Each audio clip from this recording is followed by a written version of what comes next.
David Collins maneuvered his snowmobile through the dense Alaskan wilderness, the frosty wind biting at his cheeks.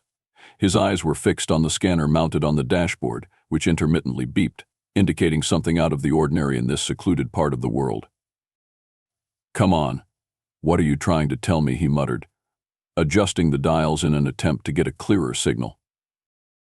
As the beeps grew more frantic, a streak of bright light cut across the sky, drawing his gaze upwards. A small object, engulfed in flames, hurtled towards the ground at an alarming speed. Holy David cut the engine and pulled out his binoculars, tracking the descent of what he now realized was a spacecraft. It crashed with a deafening roar a few kilometers ahead, shaking the ground beneath him. Without a second thought, David revved the engine and headed towards the crash site. His heart raced with a mix of excitement and apprehension. He was about to encounter something, or someone completely unknown. As he approached, the twisted, smoldering wreckage of the alien craft became visible. It was unlike anything he'd ever seen, sleek and metallic, with symbols etched along its side that glowed faintly in the twilight. David parked his snowmobile a safe distance away and approached on foot, pulling out his radio. "Base, this is Collins.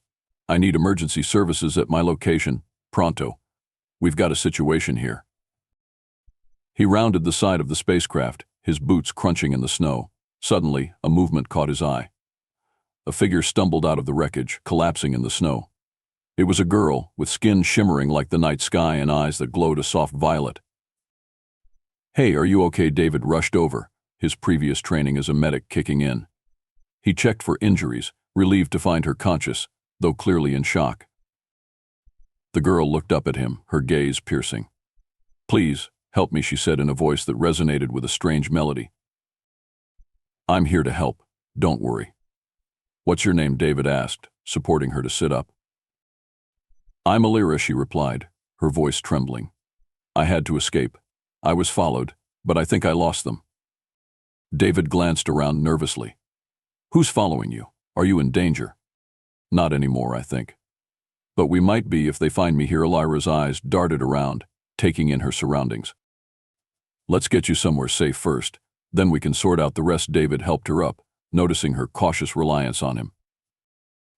As they walked back to his snowmobile, Alira looked up at the sky, her expression one of loss and wonder. "Is it always this cold and beautiful here?" she asked, a small smile playing on her lips. "It's Alaska beautiful." "Yes, but unforgiving," David responded, helping her onto the snowmobile. "Hold on tight." The engine roared to life, and as they sped away from the crash site, David knew that his life had just taken a turn into the extraordinary. He glanced at Alira, her face lit by the dashboard lights, her mystery enveloping him like the Alaskan night around them. Together, they headed towards his cabin, a new alliance forming in the frigid air. David's cabin was a modest structure nestled among towering pines, with a comforting glow emanating from the windows into the cold darkness. As he helped Alira off the snowmobile, he could sense her apprehension mixed with curiosity about this new, alien environment. "Welcome to my humble abode," David said as he unlocked the door. "It's not much, but it's warm and safe." Alira stepped inside, her eyes taking in every detail of the cozy interior, from the mounted deer antlers to the stack of scientific journals on the coffee table. "It feels peaceful," she commented, a stark contrast to the chaos she had just escaped. David led her to the couch, draping a blanket over her shoulders. "I'll get the fireplace going. You'll warm up in no time." As he set about lighting the fire, Alira's gaze lingered on the many photographs pinned to a corkboard. "Is that your family?" she asked, pointing to a picture of David with an older couple. "Yes, those are my parents. They live in Anchorage. I come out here for my research and a bit of solitude." The fire crackled to life, casting a warm glow over the room. Alira nodded, pulling the blanket tighter around her. "I understand solitude. My role required isolation too, in a way." "Oh? What did you do back on your planet?" David asked, settling into an armchair across from her. "I was a navigator. I charted courses through the stars," Alira explained, her voice tinged with pride. "That sounds fascinating." David's eyes lit up with interest. "I study the stars too, but from down here. I can only imagine what it's like to navigate through them." Their conversation was interrupted by a knock at the door. David frowned, not expecting visitors. He walked over and opened it to reveal his neighbor Mike, who also served as the local sheriff. "Evening, David." "Saw the commotion up the trail." "Everything all right?" Mike peered inside, noticing Elira. David nodded. "Yeah, everything's fine. This is Elira. She had a bit of trouble on her way here, so I'm helping her out." Mike's gaze softened as he looked at Elira. "Well, if you need anything, just holler. Welcome to Alaska, Elira." He tipped his hat and left. Elira smiled slightly. "Your people are very welcoming."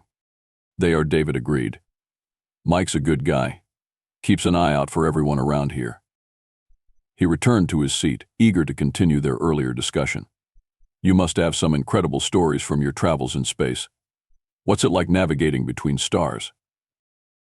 Elira leaned back, her eyes reflecting the dance of the fireplace flames.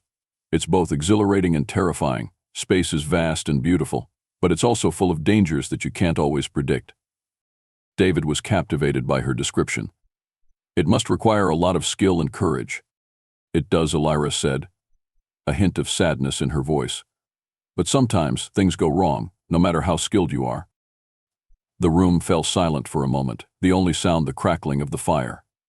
David sensed Elira's discomfort and decided to shift the conversation. "You must be hungry. How about I make us something to eat?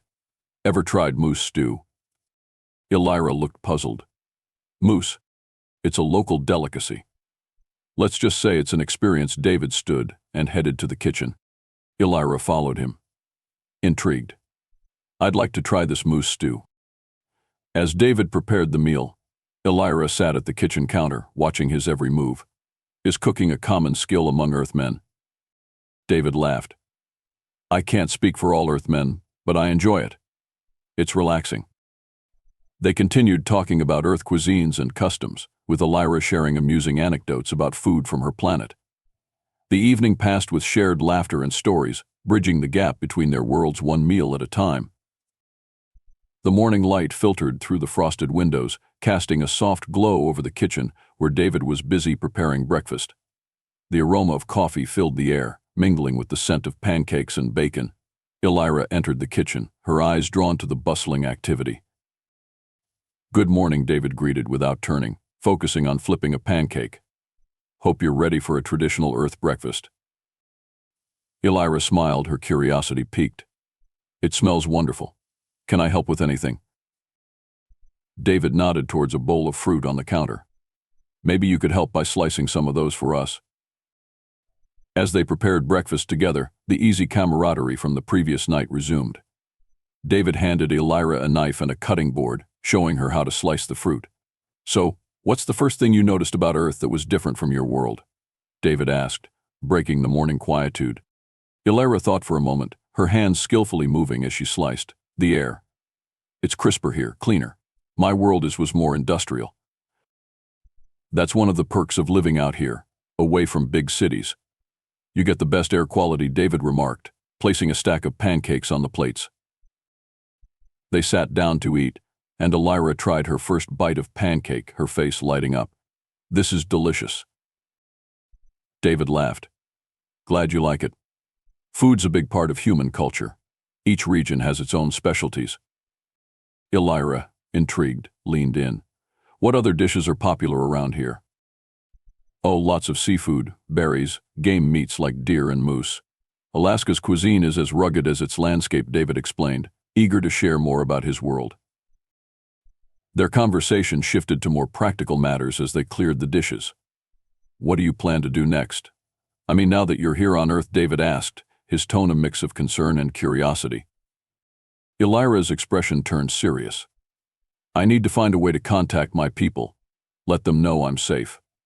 But I also don't want to draw attention from whoever might still be pursuing me."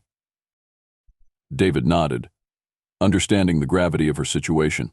"We might be able to set up a secure communication line from the university lab. I have a friend there who can help." "Would that be safe?" Elira asked, her brows furrowed. "As safe as we can make it. Plus, it'll give you a chance to see a bit more of Earth." Elira considered this, then nodded decisively. "Let's do it. I trust your judgment, David." Later that day, they drove to the university, a scenic route that took them past mountains and forests blanketed in snow. David pointed out various landmarks and wildlife, which Elira observed with keen interest.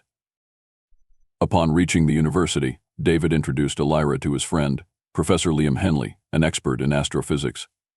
"Liam, this is Elira. She's from, well, not around here," David said with a slight chuckle. Liam, a tall man with a friendly demeanor, shook Elira's hand warmly. "Any friend of David's is a friend of mine. Let's see what we can do about your situation." In the lab, David and Liam showed Elira the equipment they'd use for her communication attempts. "This is an encrypted transmitter. We normally use it for secure data exchanges with other institutions, but it should work for your purposes too," Liam explained. Elira listened intently, asking detailed questions that impressed both men. Together, they set up the device, tweaking settings and discussing frequencies. As the sun began to set, casting long shadows over the lab, Elira sent her first message into space, hoping it would reach her people. David stood by her side, offering silent support. "Thank you, David," Liam. "I couldn't have done this without you," Elira said, her voice filled with gratitude. David smiled. "We're in this together now. Whatever comes next, we'll face it as a team." The day ended with a new bond forged under the quiet light of Earth's nearest star, a bond that promised solidarity and friendship in the face of the unknown. After a successful day at the university, David and Elira returned to the solitude of the cabin. The night was clear, and the stars twinkled brightly above, a sight that Elira admired with a wistful longing. David noticed her gaze. "You must miss the stars, being so far from them now." Elira turned to him, her violet eyes reflecting the night sky. "I do. They were my home, my guide. But being here on Earth, with its own beauty and mysteries, I feel a different kind of connection." David led her to a pair of chairs he had set up outside the cabin. "Here, let's enjoy Earth's version of the cosmos." He handed her a steaming cup of cocoa, which she accepted with a curious sniff. "This smells wonderful," Elira commented, taking a cautious sip and smiling. "Warm and comforting." "That's exactly what cocoa's for," David replied with a chuckle. "Tell me more about navigating the stars. It sounds like a lonely job." As they sipped their cocoa, Elira began to describe her experiences. "Navigating the cosmos is both solitude and communion. You are alone in your ship, yet connected to everything. Each star, each planet has its story, its rhythm. You learn to listen, to understand." David was captivated by her description. "Sounds like you need to be part artist, part scientist." "That's quite accurate," Elira laughed. "There's an art to feeling the pulse of the universe. But tell me, David, what brought you to these remote parts? What's your story?" David leaned back, staring into the starlit sky. "I was chasing silence, I suppose. The city was too noisy, too crowded. Here I can hear myself think, and my work thrives in the quiet." Their conversation deepened, touching on hopes, dreams, and the strange twist of fate that had brought them together. As the night grew colder, David suggested they go inside. Once back in the warmth of the cabin, David pulled out a board game. "Ever played chess?" Elira looked intrigued. "No, but I understand it's a game of strategy and skill." "That it is." David set up the board. "I'll teach you." The game unfolded, David explaining the rules and strategies involved. Elira proved a quick study, her moves becoming more confident as the game progressed. "You're getting the hang of it faster than anyone I've ever taught," David remarked, genuinely impressed. Elira smiled. "I have an excellent teacher." Their laughter filled the cabin, the warmth of the fire mirroring the warmth between them. After a couple of games, which Elira surprisingly won, they retired from the table, feeling a comfortable fatigue. "Chess is fascinating," Elira mused. "It's much like navigating, anticipating, responding to an unseen opponent's moves." David nodded. "It's all about thinking ahead, like planning a journey through the stars, I imagine." "Yes, exactly," Elira agreed. As they prepared for bed, David offered Elira the bedroom while he opted for the couch. "Good night, Elira. Sleep well," he said as he handed her a blanket. "Thank you, David," she replied, her voice soft. "For everything." The quiet of the cabin settled around them, each lost in thoughts about their shared day and the uncertain future. As David lay on the couch, listening to the crackle of the dying fire, he realized how much he had come to enjoy Elira's company. Her presence had transformed the cabin into a home, her stories adding layers to the quiet he had once sought so avidly. Tomorrow, he thought, they would need to discuss her next steps, how to keep her safe, how to possibly contact her people again. But for tonight, the stars outside seemed closer, more personal, as if sharing in the bond that had grown between two very different beings, connected by the universal language of companionship and understanding. Morning light seeped through the curtains, illuminating the cozy interior of David's cabin.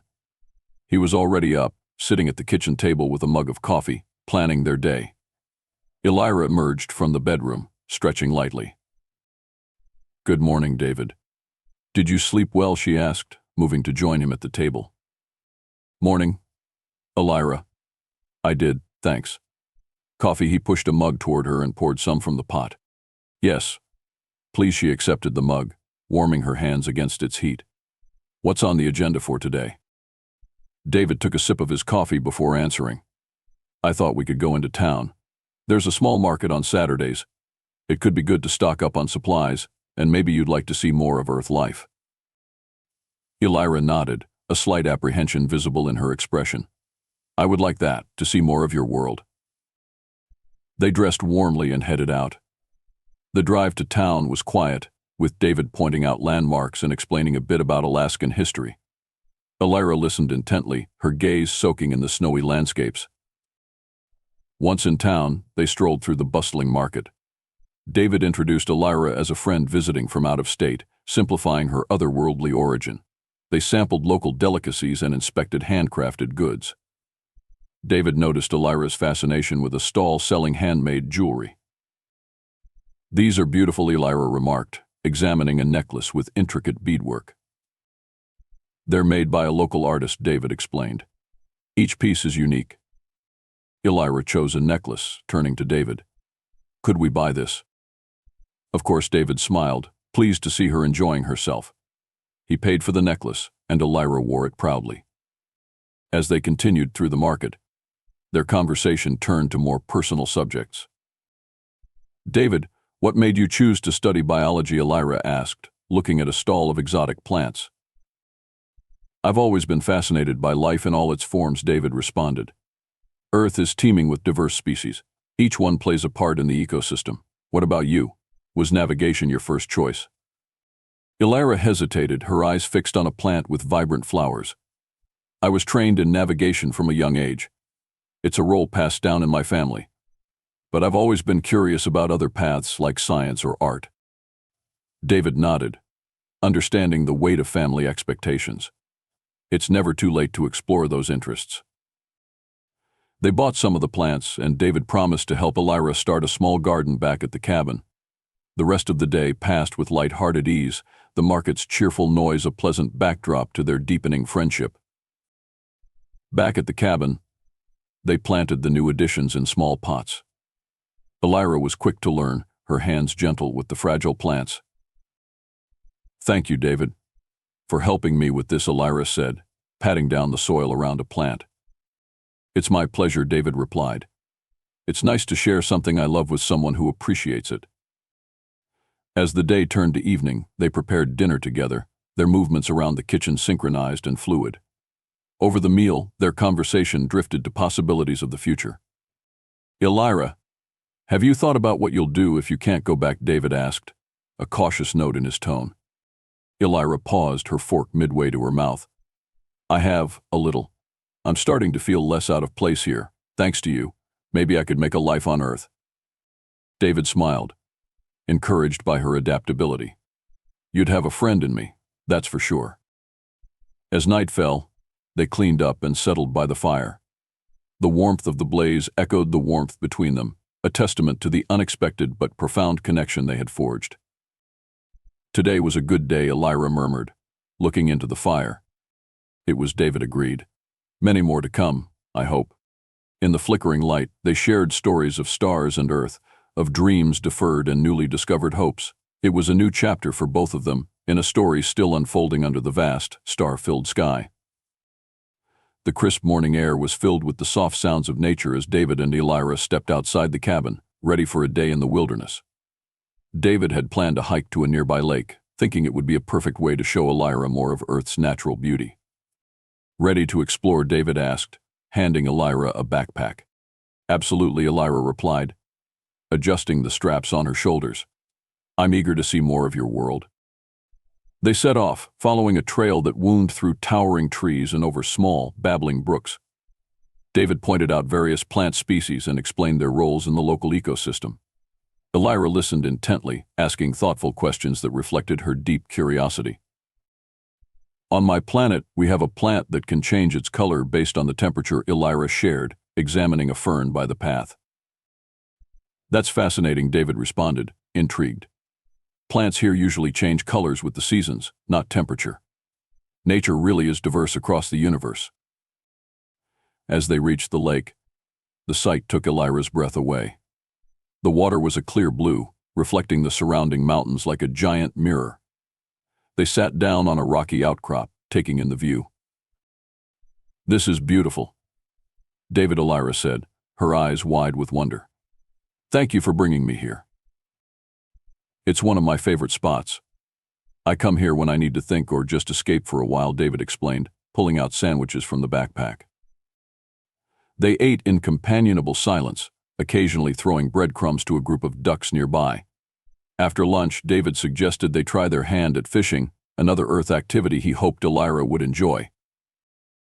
I've read about fishing in your books, but I've never tried it. Do you think we'll catch anything? Elira asked as David set up a couple of fishing rods.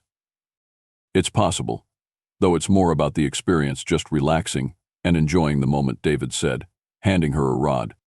Elira nodded, casting her line into the lake with surprising skill. Like this. Perfect, David confirmed with a smile, casting his own line. As they waited for a bite, their conversation drifted to deeper topics, like their hopes for the future and the nature of home. What does home mean to you? Elira, David asked, watching the line bob in the gentle waves. For a long time, home was where my ship was floating among the stars. But now, I'm not sure anymore. Your Earth, this lake. It feels like home, too, Elira confessed, turning to look at David. David felt a warmth in his chest at her words. Home can be more than a place. Sometimes it's where we feel understood and valued. Is that what Earth is to you? Elira inquired, her voice soft. It is. No matter where I go, I always find my way back here, David replied, his gaze meeting hers. Their lines remained untouched by fish as they delved into philosophical discussions, exploring each other's beliefs and experiences. The afternoon passed quickly, and before they knew it, the sun began to dip behind the mountains, casting long shadows over the lake. We should head back, David suggested reluctantly, not wanting the day to end. Yes. Let's, Elira agreed, reeling in her line. They packed up and walked back to the cabin, the sky painted with hues of pink and orange. The peaceful day had strengthened their bond, a silent acknowledgement passing between them that they were no longer just survivors of chance circumstances but companions by choice. Back at the cabin, they prepared dinner together, a simple meal that tasted better for the shared effort. After eating, they settled by the fireplace, a now familiar routine. Today was special, David, Elira said, as the fire crackled in the hearth. It was, David agreed, the flickering light reflecting in his eyes. Here's to many more days like this. To many more, Elira echoed, her smile a gentle curve in the firelight. As they talked late into the night about everything and nothing, the stars outside seemed to shine just for them, a quiet celebration of their growing connection under the vast, watchful sky. A week had passed since Elira's first communication attempt, and while they awaited a response from her people, the air around the cabin grew thick with anticipation and uncertainty. David noticed Elira's growing restlessness and decided it was time for another distraction. Hey, how about we tackle that hiking trail up to the ridge today? David suggested one crisp morning, seeing Elira staring out the window with a distant look. Elira turned, her expression brightening. That sounds like a perfect idea. I could use a good climb. They prepared their backpacks with supplies and layered up against the chill. The trail was more demanding, a steep climb that wove through dense forests and rocky outcrops. As they ascended, David pointed out animal tracks and explained their origins. "Those are moose tracks. They're quite common around here, but can be dangerous if provoked," David explained, leading Elira around a fresh set of prints. "I've read about moose in your books," Elira said, crouching down to examine the tracks closer. "They're massive creatures, aren't they?" "Very, and much faster than they look," David chuckled, pulling her gently away. "Let's keep a safe distance if we encounter any." The further they climbed, the more rugged the terrain became. They helped each other over large rocks and through narrow passes, their teamwork seamless. The physical challenge seemed to ease Elira's anxiety, her laughter and smiles more frequent. As they reached the summit, the view opened up spectacularly, a vast panorama of the valley below framed by distant snowy peaks. They sat on a large boulder, catching their breath and taking in the scene. "It's beautiful," Elira breathed out, her eyes wide with awe. "It's one of the best views in the area," David agreed. "Makes all the effort worth it." They shared a simple lunch, the silence between them comfortable and companionable. After a while, David turned to Elira, his expression serious. "Elira, have you thought about what you'll do if your people don't come for you? If you're stuck on Earth," he asked gently. Elira looked down at her hands, her voice low. "I have, and it's a difficult thought. Part of me hopes they will come, but another part," she paused, searching for the right words.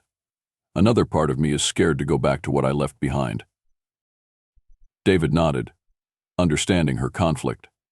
"You have a place here, you know. With me, whatever happens." Elira's eyes met his, her gratitude evident. "Thank you, David. I appreciate that more than you know." They packed up and began their descent, the setting sun casting long shadows through the trees.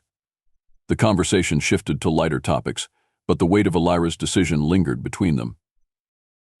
When they returned to the cabin, there was a blinking light on the communication device. A signal had been received. Elira's heart leaped, and David was beside her in an instant, ready to help decode the message. The transmission was brief, a set of coordinates and a date. They were coming for her, and soon. David watched Elira's face as she processed the information. "What will you do?" he asked softly. Elira was quiet for a moment, then exhaled a deep breath. "I'll meet them.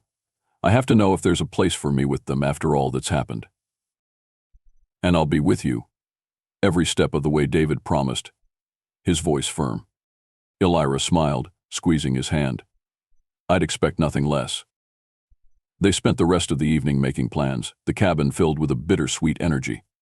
The stars twinkled brightly outside, indifferent to the human and not-so-human drama unfolding beneath them. As they went to bed, the future was uncertain, but one thing was clear: they would face it together. The morning of the meeting was crisp and quiet.